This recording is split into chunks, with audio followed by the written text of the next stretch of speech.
ఇచ్చిన హామీలు కానీ లేకపోతే రకరకాల వాగ్దానాల మీద అందరికీ తెలుస్తూ ఉంది ఏంటంటే డెఫినెట్గా ఇవి కాట్లేవు, ఇచ్చిన హామీలు నిలబెట్టుకోలేకపోతా ఉన్నాం అని చెప్పి అందరు తెలుసు. సో దీంట్లోనే తెలిసిపోతుంది తెలంగాణ ప్రజలందరూ కూడా గ్రాఫ్ తగ్గిందా పెరిగిందా అనేసి. గ్రాఫ్ తగ్గినట్టే కదా. కాంగ్రెస్ పార్టీ గ్రాఫ్ తగ్గుతుందంటే ఆటోమేటిక్గా రేవంత్ రెడ్డి గారు గ్రాఫ్ తగ్గుతున్నట్టే. ఇది ఒక తెలంగాణ రాష్ట్రం లేదు, భారతదేశం మొత్తం కూడా అట్లాగే తగ్గుతుంది. ఇప్పుడు ఇచ్చిన రాహుల్ గాంధీ గ్రాఫ్ కూడా తగ్గుతూ ఉంది, ప్రియాంక గాంధీ గ్రాఫ్ కూడా తగ్గుతూ ఉంది. టోటల్గా కాంగ్రెస్ పార్టీయే గ్రాఫ్ తగ్గుతూ ఉంది చెప్పాలంటే. ఎందుకు చెప్తున్నానంటే ఇదే రాష్ట్రంలో కాంగ్రెస్ పార్టీ ఎన్నికల ముందు రకరకాల హామీలు వాగ్దానాలు, దాంతోపాటుగా ఎవరిని తీసుకొచ్చి ఇప్పించారు, డిక్లరేషన్లు ఎవరిచ్చారు, ఎవరు చేత ఇప్పించారు, అదంతా కూడా రాహుల్ గాంధీ గారి ప్రియాంక గాంధీ గారిని తీసుకొచ్చే ఇప్పించారు కదా. సో ఇక్కడ గ్రాఫ్ తగ్గుతుంది అంటే డెఫినెట్గా వాళ్ళ గ్రాఫ్ తగ్గినట్టే లెక్క. సో ఇదంతా కూడా ఏంటంటే వీళ్ళు చేయలేని పరిస్థితి. ఏదైతే హామీలు ఇచ్చారో మనకు తెలుసు. మళ్ళీ చెప్పాల్సి వస్తుంది ఏంటంటే ఈ వృద్ధులకు కానీ మహిళలకు కానీ ఇప్పుడు నిరుద్యోగ భృతి ఇప్పుడు చెప్తా ఉన్నాడు సోదరుడు. నిరుద్యోగులకి దగ్గర వాళ్ళు ఏం చెప్పారు, 3016 ఇస్తా అని చెప్పారు, 116 రూపాయలు. ఒక్కరికన్నా ఇచ్చారా? పోనీ 34 లక్షల మంది నిరుద్యోగులు ఉంటే కనీసం టచ్ చేసారా వాళ్ళు? మళ్ళీ వాళ్ళ రోడ్ల మీదకి వచ్చేదాకా మీరు అదే పని చేస్తారు రేపు భవిష్యత్తులో. అంతకుముందు కూడా మరి దగ్గర ఒక 5-6-7-8 నెలలు అనుకుంటాను, అప్పటి వరకు కూడా ఏదైతే ఉద్యోగాలు ఉన్నాయో జాబ్ క్యాలెండర్ ప్రకటించకపోవటం, లేకపోతే ఉద్యోగాలను భర్తీ చేయలేకపోవటం, ఇలాంటివన్నీ కూడా ఇష్యూస్ వచ్చి వాళ్ళు రోడ్ల మీదకి వచ్చేదాకా వీళ్ళు పట్టించుకోలేదు. సో అలాంటియే ఇప్పుడు ప్రతి సమస్య కూడా అట్లాగే ఉంది. రైతు భరోసా కానీ, లేకపోతే ఏది అరకొర చేసిన రుణం మాఫీ కానీ, లేకపోతే ఇప్పుడు మహిళలకు ఇచ్చేది అసలు లేనే లేదు 2500 రూపాయలు దాని కింద, ఇది మన పెన్షన్ కింద. వృద్ధులకు లేదు.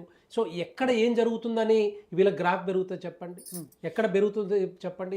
ఇదంతా ఏంటంటే తూతు మంత్రంగా ఒక చిన్న ఏదో ఆరకూర చేస్తున్నారు తప్పితే ఎక్కడ కూడా కాంగ్రెస్ పార్టీ కంప్లీట్. బట్ ఇవన్నీ కూడా ప్రతిపక్షాలు చెప్తున్నవే తప్పితే జనాలకు ఒక క్లారిటీ ఉంది. ఏదైతే బీఆర్ఎస్ పార్టీ 10 ఏళ్ళ అధికారంలో ఉండి విపరీతంగా అప్పులు చేసిందో ఆ అప్పుల భారం ఇప్పుడు కాంగ్రెస్ ప్రభుత్వం మీద పడుతుంది. కాబట్టి కొంత జనాలు ఆ విషయం ప్రతిపక్షాలుగా వాళ్ళు అర్థం చేసుకుపోయినప్పటికీ జనాలకు ఆ విషయం అర్థమైంది. కాబట్టి ఎక్కడ కూడా వాళ్ళు వీటి గురించి ఎక్కువగా చర్చించుకోవట్లేదు, పార్టీని ప్రభుత్వాన్ని అర్థం చేసుకున్నారు అని వీళ్ళే చెప్పారు కదా. ఇప్పుడు ఇదే రేవంత్ రెడ్డి గారు ముఖ్యమంత్రి గారు మన ఎలక్షన్ అప్పుడు, ఎమ్మెల్సీ ఎలక్షన్ అప్పుడు అదే వెళ్ళి చెప్పారు కదా, మేము నిజంగానే చేస్తామంటే మాకు ఓట్లు వేయండి అని చెప్పారు. మరి కరీంనగర్లో గ్రాడ్యుయేట్ ఎలక్షన్లో గెలిచిండా? వాళ్ళ పార్టీ సభ్యులే కదా గెలిచారా? అంటే ఓట్లు వేయలేనట్లు లెక్క కదా. అక్కడ దాన్ని రెఫరెండం లాగా తీసుకుంటారా వాళ్ళు కాంగ్రెస్ పార్టీ వాళ్ళు? రేపు వచ్చే ఎలక్షన్ మొత్తం కూడా ఒకవేళ ఓడిపోతే మా గ్రాఫ్ తగ్గుతుంది రెఫరెండం తీసుకుంటారా వాళ్ళు? తీసుకుంటే వాళ్ళు మొత్తం టోటల్గా రాజీనామా చేయాల్సి వస్తుంది. ఇదంతా ఏంటంటే వాళ్ళు చెప్పింది ప్రతిదాన్ని కూడా, వాళ్ళు ఏదైనా స్టేట్మెంట్ రిలీజ్ చేసినా కూడా, ఏదైనా పాలసీ తీసుకొచ్చినా కూడా, ఏదైనా మాట మాట్లాడినా కూడా అది బూమరాంగ్ అవుతుంది, వాళ్ళకే బ్యాక్ ఫైర్ అవుతూ ఉంది. ప్రతిదాన్ని కూడా హైడ్రా దగ్గర నుంచి మొదలు పెడితే, ల్యాండ్ ఎక్వేషన్ దగ్గర నుంచి మొదలు పెడితే, మూసి ప్రక్షాళన దగ్గర నుంచి మొదలు పెడితే, ఏం తీసుకొచ్చినా ఈవెన్ బీసీ కులగణన కూడా దాని మీద కూడా ఒక సైంటిఫిక్గా కంప్లీట్ చేయలేని పరిస్థితి వాళ్ళకి కనబడతా ఉంది. మొత్తం టోటల్గా బీసీ సంఘాలు రోడ్డు మీదకి వచ్చి మీరు కరెక్ట్ కాదు, ఇది ఇట్లా చేయలేదని చెప్పి అన్నదాకా వీళ్ళకి మరి తెలియకపోయింది. అంటే దాన్ని మళ్ళీ సర్వే చేశారు దీన్ని. అంటే ఏంటంటే ప్రతిదాన్ని కూడా ఏదో ఒక రకంగా వీళ్ళు స్టడీ చేయకుండా, ఎక్సర్సైజ్ లేకుండా ఏదో ముందు తీసుకొస్తా ఉన్నారు. తెలంగాణ ప్రజలు మభ్యపెడతా ఉన్నారు, డైవర్ట్ చేస్తున్నారు.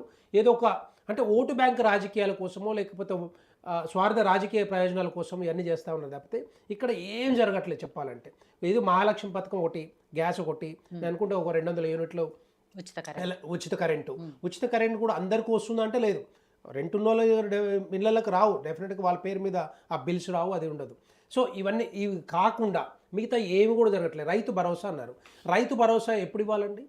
రైతు భరోసా అనేది కనీసం ఆ పొలాలకు నీళ్ళు వేయక ముందు నుంచి అప్పుడు ఇవ్వాలి. అసలు యాక్చువల్గా రైతుకు కావాల్సిన భరోసా అప్పుడు ఉంటుంది.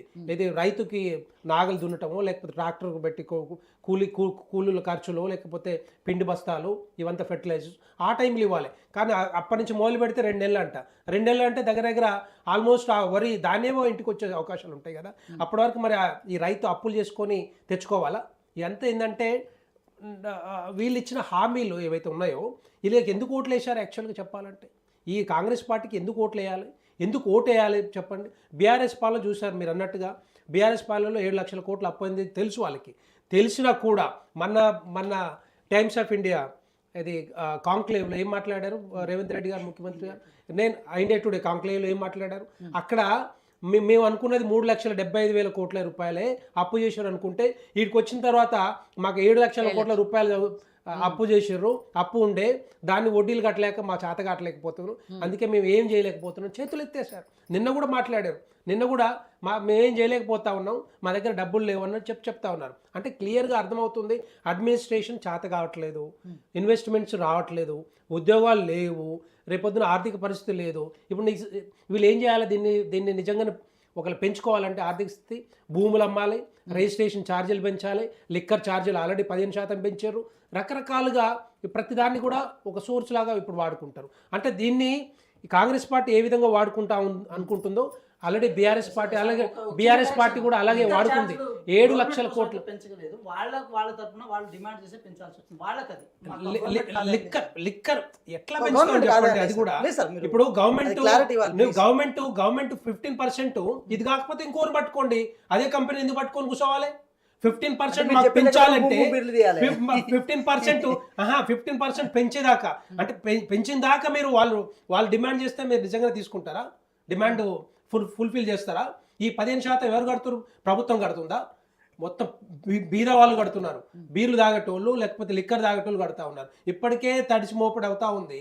45,000 కోట్ల రూపాయలు ఆదాయం వస్తూ ఉంది లిక్కర్ మీద. వాళ్ళంతా కూడా తాగుడు తెలంగాణ తయారు చేశారు, అంతకుముందు అట్లా చేశారు, ఇప్పుడు కూడా అది కంటిన్యూ అవుతుంది.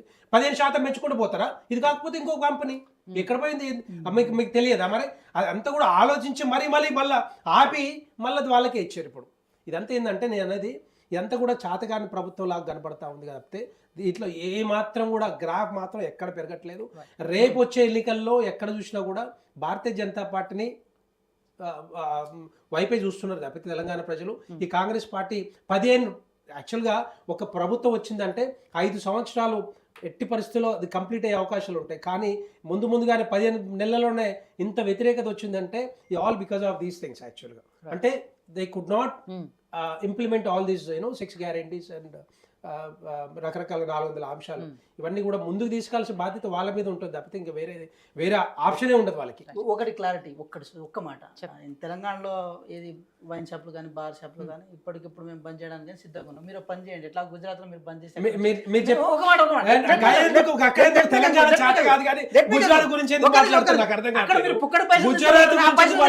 గుజరాత్ లో మద్యపాన నిషేధం ఉంది, అక్కడ మద్యపాన నిషేధం ఉంది, మీకు తెలియాలి. మీరు చేయి చేత కాకపోతే చేయండి, పైసలు తీసుకొస్తారా? చేయండి. మీరు గార్దగుడ్డు ఉంటుంది చూడండి మేడం, గార్దగుడ్డు ఉండదు చావదు, కానీ అది ఉంటది మనకు తెలంగాణ. ఏమంటారు అంటే ఇప్పుడు సొమ్ము ఒకటిది సోకూడదు అన్నట్టు ఏమి ఇచ్చారు చెప్పండి. సొమ్మేమో మేము నాకు అర్థం కాదు. చెప్పిందేమో చెప్పింది ఏంటంటే ఇక్కడ వీళ్ళు ఏం చెప్పారంటే ఈ వాగ్దానాలను కూడా బెల్ట్ షాపులు రద్దు చేస్తామని చెప్పారు. బెల్ట్ షాపులు రద్దు చేయట్లే, 15% పెంచుకోరు నాయన, మీరు తాగండి, మీరు ఇష్టం వచ్చినట్టు చేయాలి నాయన అని చెప్తున్నారు. ఒక్కడు కూడా రద్దు చేయాలి, ఒక్కడు కూడా ఎక్కడన్నా. నేను చాలా చేస్తున్నాను. ఇప్పుడు ఊర్లలో పోయి అడగండి, ప్రతి కిరాణా షాప్ లో డబ్బా కొట్లలో కూడా బీర్లు అమ్ముతున్నారు. అది బంద్ చేయండి, అది బంద్ చేయండి. పిల్లలు విద్యార్థులు కూడా తాగుతా ఉన్నారు. ఆ పిల్లలు మరి వాళ్ళంతా కూడా పక్కదారి పట్టే అవకాశాలు ఉంటాయి కదా, మరి ఎందుకు బంద్ చేయరు? చిత్తశుద్ధి ఉంటే చేయాలి. ఇప్పుడు యాదగిరి గారు, సరే రేవంత్ గ్రాఫ్ పెరిగింది అని బీఆర్ఎస్ నాయకులు చెప్తారని అయితే నేను ఎక్స్పెక్ట్ చేయను కాబట్టి పెరిగింది అనే విషయం నేను అడగను. ప్రతిసారి మీరు చెప్తున్నారు, ఏదైతే బీజేపీ నాయకులు ఇప్పటిదాకా చెప్పారో 6 గ్యారెంటీ